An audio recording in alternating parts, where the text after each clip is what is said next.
Good morning. Nagpe-prepare na ako ngayon kasi ngayon yung araw ng aming pag-exit. So tapos na yung aming 1 month grace period from cancellation. Ngayon naman kailangan na namin umexit or else magkakaroon kami ng fine o penalty. So nag-aayos na kami. Ito na yung gamit ko, na-prepare ko na. Ito yung mga papeles ko, passport, charger, gamit. Okay na yan. Tapos sila nag-aayos na rin. Si Sky mag-ayos na rin. So hindi naman kami magtatagal doon. Isang araw lang maximum. Or mamayang gabi nandito na rin ako or si Mrs. Ako yung alanganin kasi may schedule ng bus. So depende yan sa pagdating ng visa. Pag okay na yung visa, okay na ako makauwi. Pero itong mag-ina ko, doon na sila maghihintay sa Abu Dhabi Airport, sa airport. So pagdating nila sa Bahrain, aeroplano, pabalik, doon na sila mag-aantay dito. Dito na rin. So matik sila. Ako yung alanganin. Mag-ayos lang muna kami and then diretso na ako dun sa pick up point at lalakarin ko lang kasi malapit lang naman. Sila magbabas pa kasi malayo yung airport dito. Ito na po, exit na naman. Ayoko pa namang exit na kasi sawan-sawa na ako sa exit. So ang nakakalungkot dito guys is yung anak ko. So absent siya ngayon sa school. Kailangan niyang gumising ng napakaaga.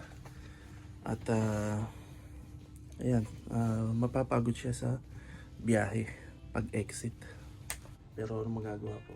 So hopefully magawa na namin ng paraan at syempre kailangan makahanap ng trabaho para sa visa.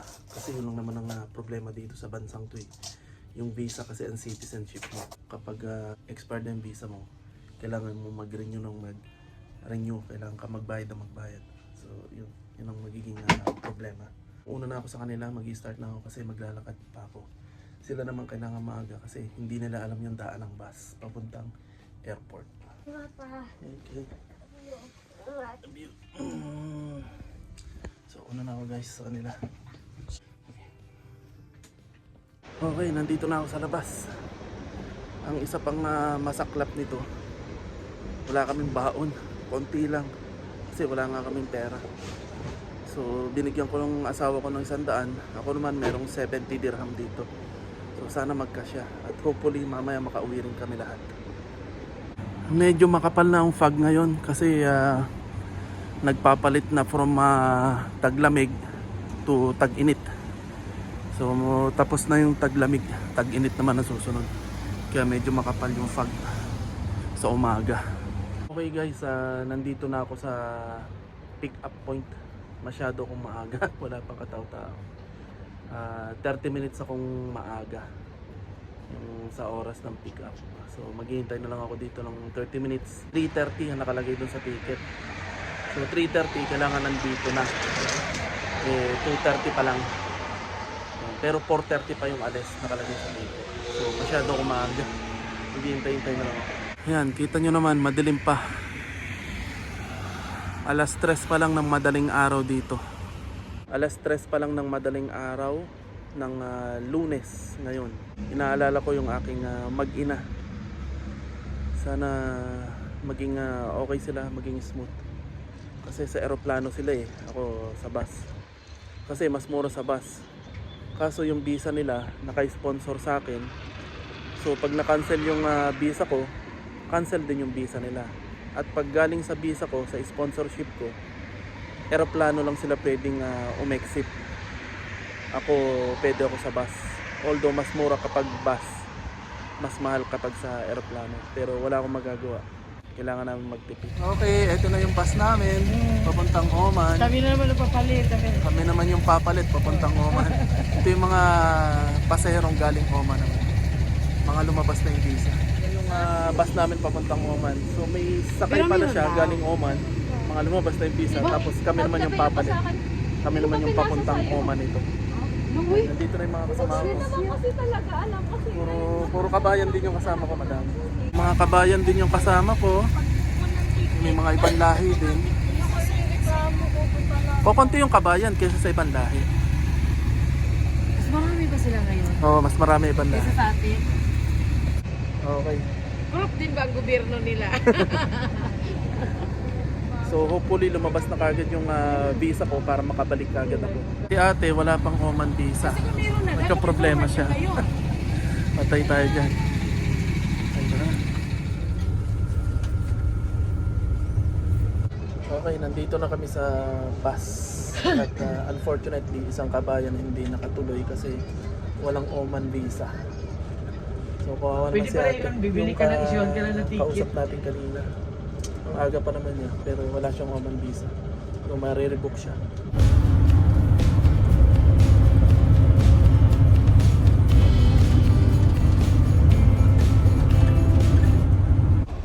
Okay guys, nandito pa lang kami sa Dera. So nagpalit kami ng bus. So mula dito sa Dera, Dubai, papunta na ng Oman. So palit bus na. So from Abu Dhabi, inihatid kami sa Dera, Dubai. And then Dera, Dubai, papunta pa lang ng Oman. So dalawang sakay. Buti pa sa Dubai na lang ako naka-exit. Ang tagal, ang haba.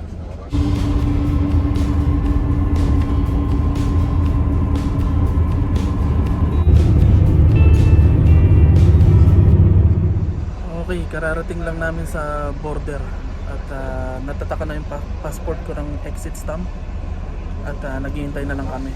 Pero Dubai border pa lang to. So bawal mag-video dito sa labas. Pero okay na yung passport ko. So ito na yung passport ko. May tatak na. So isesend to dun sa agency na magpo-process ng visa para mabilis lumabas yung visa. Kaso kinuha nila yung Emirates ID ko kasi cancel visa. Pag cancel visa, kinukuha yung Emirates ID, hindi na binabalik. Okay, nandito naman kami sa Oman border para sa pag-check ng visa. So nasa Oman border na kami. Check nila yung visa namin, tsaka passport. Okay, Oman naman kami ngayon. Ito yung bus namin. Oman naman. Okay, so tapos na ako sa border ng Oman, nakapagpatatak na ako ng entry sa Oman. So diretso na to sa accommodation. Ito yung same agency na pinuntahan namin ni Sky nung exit kami ni Sky. So malayo pa to, mga isang oras pa. So hopefully lumabas na kagad yung visa ko para maka-uwi kagad ako. Yung mag-ina ko nag-message na sa akin, nasa Bahrain na sila. Mamaya pa yung flight ng aeroplano nila, pero the same day makakauwi na rin sila. So hopefully lumabas na rin yung visa nila para makalabas sila ng UAE, or else sa airport sila matutulog. So yung sa akin sana lumabas na rin kasi wala akong baong pera. Pakunti yung baong kong pera.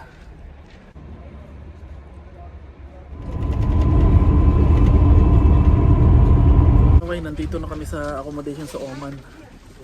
So, kinukolekta muna nila yung mga passport bago bumaba ng bus. Ayan, so, kailangan daw ng passport bago bumaba ng bus. Pag lumabas na daw yung visa, tsaka namin makukuha yung passport para bigyan kami ng ticket pa uwi. Alright, so bababa na kami ng bus. Naibigay na namin yung mga passport namin. Okay, nakababa na ako ng bus, pero magkahiwalay yung accommodation ng babae at lalaki. So dito sa kaliwa, yung babae dun. Diretso. So okay, nandito na kami sa kwarto ko. Ito na yung kwarto namin. Okay, sa ilalim. Yan. Puro Pilipino rin dito. Ito rin yung accommodation na pinuntahan namin dati ni Sky nung umexit kami. Parehas lang. Kaya nung dumating ako, nakakonect agad ako sa internet. Ang labanan ngayon, yun, hintay mo na lang yung visa mo. Tsaka schedule ng bus. Okay, dumating na yung visa ko. Mabilis dumating yung visa ko. So pag dumating na yung visa, pupunta ka ngayon dito sa office nila. Tapos sesend mo dito sa WhatsApp. Isesend mo sa WhatsApp number nila yung visa mo dumating. Tapos ipiprint nila doon. Tapos babayad ka lang ng 1 dirham. Tapos magpapa-schedule ka na ng bus. Pag naka-schedule na yung bus mo, tsaka yun, mag-aantay ka na ng schedule ng bus. Okay, kinabisa ko.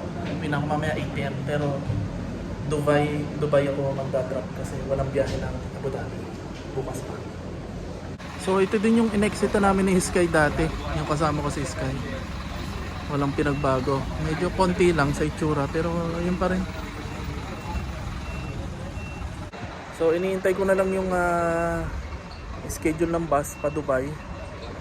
Dumating na yung visa ko. Minessage ko yung mag-ina ko, hindi para dumadating yung visa nila. So hopefully maya maya dumating na yung visa nila para makauwi na rin sila. At ako, Dubai ako bababa mamaya kasi walang schedule ng pa Abu Dhabi na bus. So magdo-Dubai na lang ako and then imimit ko yung kapatid ko. At mamamasahin na lang ako mula Dubai pa Abu Dhabi. Yun na lang ang gagawin ko. Kasi yung schedule ng bus pa Abu Dhabi bukas pa yata.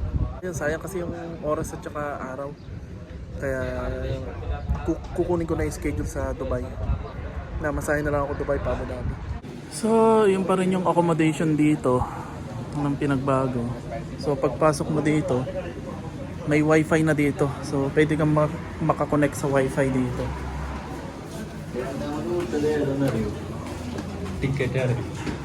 Tapos meron ditong restaurant. Pwede kang umorder dito ng pagkain.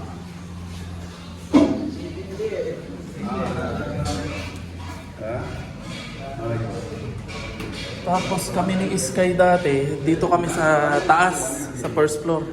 Kami ni Sky. Ayan. Lalagay ko sa link yung dati namin video. Tapos meron din ditong grocery. Yan. Grocery. Diyan ako dati bumili ng tinapay at saka noodles. Ito ladies only.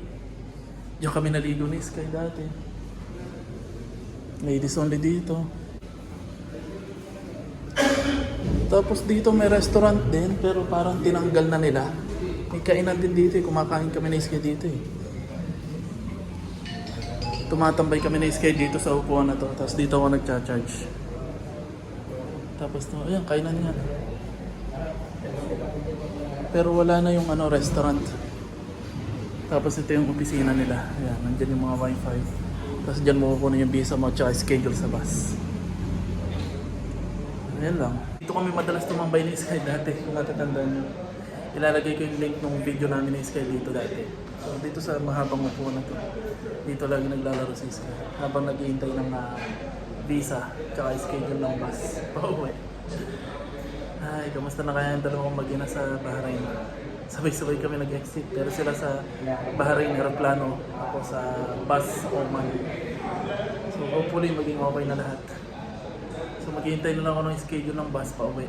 Pero sa Dubai, mamaya alas 8 ng gabi. Ngayon alas 3 pa lang ng hapon. Lunes, February 23. Muna ako ng baon ko. Ito lang yung baon ko, isang tinapay. Yung natira namin. Okay na to. Kasi pauwi na rin naman ako. Okay guys, 6:40 na ng hapon. At ito na yung batch na pabalik ng Dubai. Pero ako sinabihan ako alas 8 pa raw ng gabi yung schedule ko. Ito 6:40 o alas 7. So dito lang ako sa labas maghihintay. So once na dumating yung mga visa, tatawagin ka naman nila. Pero kailangan mong isend muna dun sa WhatsApp number nila para i-schedule ka sa biyahe ng bus. So nauna tong batch na to na bibiyahe. Mga lumabas na yung visa. Mga nauna pa sa amin. Okay, nandito na yung passport ko.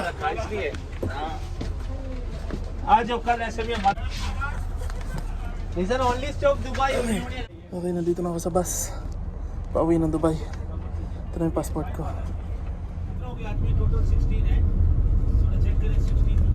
Okay, nandito na ulit kami sa border ng Oman. Pero this time pabalik na ng Dubai, ng UAE. So una border ng Oman. Pagkatapos ng border ng Oman, border naman ng Dubai. So ito na yung kailangan. Okay, so mamaya na lang ulit kasi bawal mag-video sa labas. Kaya nandito na kami sa Dubai border at nag-checking dito ng mga gamit. Ini-scan nila yung mga bag. So tapos na mag-scan ng bag at palibasa Ramadan ngayon, may regalo sa amin yung mga officer dito. Ganito kaganda ang bansang to. So binigyan kami ng pagkain dahil sa Ramadan. So iftar na nila. Tingnan natin kung ano to.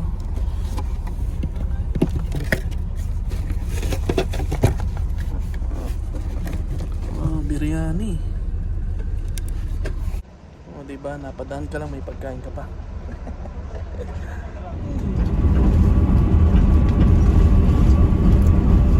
Nandito na kami sa Sharjah, sa May Maliha. Nag-stop over muna yung bus para mag-CR yung mga tao at saka mag-tea, matcha. So nandito na kami sa Sharjah, sa Maliha. So medyo malapit na kami. Kaso ano na 12:45 na ng madaling araw. Hindi ko alam kung gising pa yung kapatid ko. Kasi makikitulog muna ako sa kapatid ko sa Dubai. Kasi wala nang biyahe papuntang Abu Dhabi. Tingnan ko kung gising pa siya. Tatawagan ko na lang mamaya. Okay guys, nandito na ako sa Dubai. So dito kami dinarap sa may Union. And then tinawagan ko na yung kapatid ko para sunduin ako. So nandito ngayon ako sa may Al Ghurair at inihintay ko yung kapatid ko. Makikitulog muna ako sa kanila kasi alas 2 na ng madaling araw. So alas 2 ng madaling araw kami nakarating. From 8:30 PM, alas 2 na ng madaling araw kami nakarating. Sobrang tagal sa border ng Oman at saka Dubai. Doon lang kami nagtagal. Okay guys, nandito na ako sa kapatid ko. Nakahiga na ako. So see you na lang bukas. Good night.